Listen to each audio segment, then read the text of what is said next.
Hello and welcome back to my channel, Keen Reads, and welcome to the Shakespeare special episode. I've been on a Shakespeare kick lately, spurred off by another booktuber called Walt. He was just talking about some books that he's been reading to kind of get a better idea of Shakespeare, and it kind of made me realize that I've never really delved into Shakespeare. I've read a handful of his plays in high school, and since high school I've read another maybe one or two, but I've never really done a deep dive, and he's kind of necessary when it comes to the Western canon, so I figured it's time for me to do my deep dive. So we're going to divide this video into two parts. The first part is going to be looking at books that I've recently accumulated and books I've been reading about Shakespeare. And there's kind of four categories these books fall into. So the first one is about Shakespeare himself. So those would be kind of biographies, which are kind of few and far between. Two is about the plays themselves. So that would be more like literary criticism. Three is going to be about the Elizabethan and Jacobean eras, so the time period that Shakespeare was living in.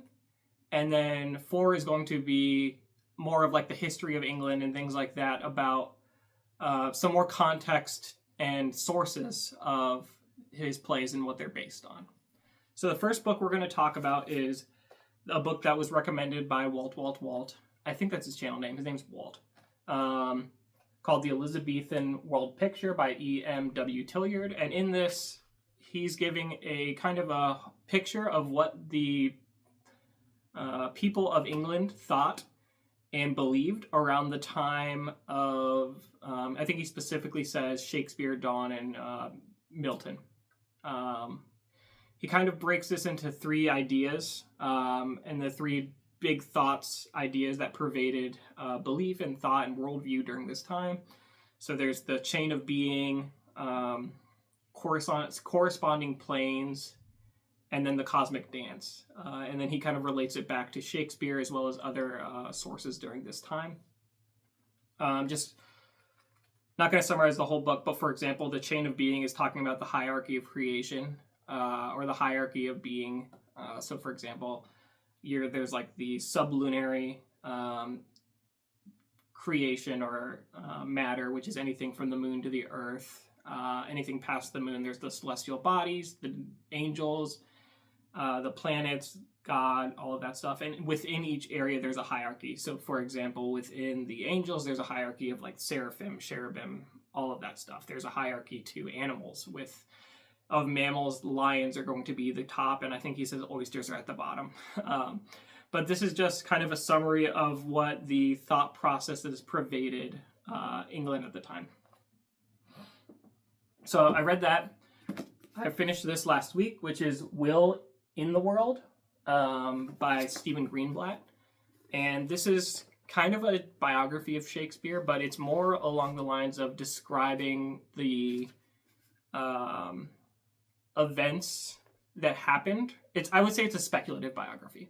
It's describing the events that happened around Shakespeare's time, and then kind of speculates, well, if he participated in these events, or if these events had an effect on him, how would that come out in his plays? And it definitely goes over the hard facts that we have about his life, but then it speculates on other things and gives some context, such as, for example, kind of what's been going on between Catholics and Protestants in England at the time, and how that affected him, and how his father's role in that played may have affected him. Other things like that, the effect that other playwrights, such as Ben Jonson and Christopher Marlowe, might have had on him.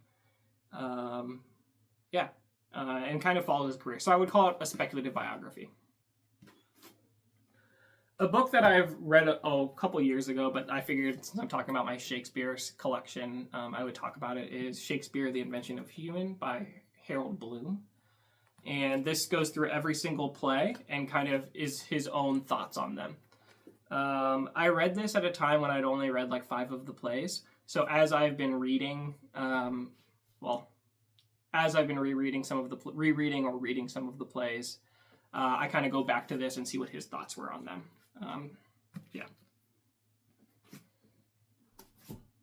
What I'm currently reading is Shakespeare's Kings. And this is kind of a book that I had a question. So I've never read any of the history plays. So I was a little intimidated by them because I know nothing about English history. the Will in the World book did give some context to the kings and queens kind of in the 1500s or the 16th century and the 17th century. But that's not what he's writing about in his histories. He's writing about the 1300s and the 1400s, which I know absolutely nothing about. So I kind of went around and started Googling, looking for a book that would give me some context. And this book is answering that exact question. So it's basically, so far, I'm about 115 pages in. And it's a history starting from Edward III of English monarchy and English wars and civil strife and things along those lines. So far we've covered Edward III, Richard II, the 100-Year War, the Peasants' Revolt around the 1380s. And it's hopefully going to give me a good background when I do start to dive in some of the histories, to having some context. So my goal with reading these, obviously, is not just a thirst for knowledge and wanting to know about history and things like that, but also kind of try to take some of the intimidation out of Shakespeare. So there's a lot of things to be intimidated about with Shakespeare. There's the language, the semantics, the allusions that we might not get, as well as the context. So I really want to focus on the language itself, and I've been kind of wowed by it. But in order to do that, I need to try to make the rest of it as easy as possible. So we'll see that when we look at the editions that I've been reading for Shakespeare, and then also just trying to get as much context as possible. So this is Shakespeare's Kings. We have a collection of criticism, which I'll probably save for once I've read a lot of the plays, called His Infinite Variety, which I've just finished reading Antony and Cleopatra, which refers to Cleopatra's infinite varieties, which I think this is a reference to. This is another recommendation I got from Walt. Just a collection of criticism about Shakespeare and about his plays and essays and things like that. So we'll probably save this for a while from now. Bill Bryson's The World as Stage, or The World as Stage. I don't know much about this book, but I found it for $3, and it was on a lot of lists of, hey, these are good books about Shakespeare. So I figured to pick it up. I think it's kind of just like a bare bones biography of Shakespeare. So probably a lot of repetition from The Will in the World, but we'll see. I just picked it up because it's short and it was pretty cheap. I got it for $3 from an online bookstore. Hamlet Unlimited, or Poem Unlimited by Harold Bloom, another short work. But I know Harold Bloom loves Hamlet. I got that from the several books, actually. He's probably talked about in every book I've read by him, which I've read 2 or 3, as well as interviews, as Hamlet is kind of the magnum opus of the Western canon for him. So I would love to see what a whole book of his thoughts on Hamlet's going to be like. So I've read Hamlet. We'll talk about which versions of Hamlet that I have read. I haven't read like the definitive Hamlet, but I've read the other versions. So I'm going to probably reread the definitive Hamlet coming up soon, and then I'm planning to read this afterwards. Contested Will by James Shapiro. We have a couple James Shapiro books. There's a ton of books about the author, Shakespeare's author. Whether Shakespeare authored all the plays, whether Shakespeare wrote any of the plays, whether he collaborated on all of them, all that. I don't really want to get too much into all of that, but I do want to just get like kind of a survey of it. So I figured it looked like this was, I guess, the most reputable book on the topic. And we'll see if it really piques my interest. I know there's books about was Shakespeare a woman? Well, not was Shakespeare a woman, but were the Shakespeare plays written by a woman? All kinds of stuff like that. So if this really piques my interest, I might delve into that, but we'll see. 2 other James Shapiro books that we have, and these are probably fall along the lines of more biography. Again, I haven't read these yet, but A Year in the Life of William Shakespeare, 1599, and then Year of Lear, Shakespeare in 1606. So just talking about what was going on with Shakespeare in those specific years. I'm not really sure what was going on in 1599 that was so significant. I think he was writing like Romeo and Juliet and maybe Midsummer Night's Dream at that point. Maybe, I don't know. The chronology of the plays is still kind of something that I'm working on. But I'm kind of really obsessed with Shakespeare right now, so I'm trying to attack him from all angles. The last book about Shakespeare, the last book about Shakespeare that I have is something that, again, similar to the Shakespeare's Kings, was something that I was specifically looking for, and then I actually found it in the bibliography of Will in the World, and that is the sources of Shakespeare's plays. So something that always interests me is what influenced the authors that I love, or where were they drawing from to write the works that I love that they've written. And this, I asked that about Shakespeare, and I found this specific book, which hopefully will answer that question. Through my other readings, as well as through the kind of scholarly editions that I have, this question has kind of been answered as well throughout this time, but I think it's going to be interesting to read a whole book on it. I know that as far as what influenced him, I know for Julius Caesar, as well as Antony and Cleopatra, Plutarch's Lives was a major influence. So he actually read the Thomas North translation from the French, from the Greek. So it's translated from Greek to French to English by Thomas North. Well, he didn't do all of those. He just translated from French to English.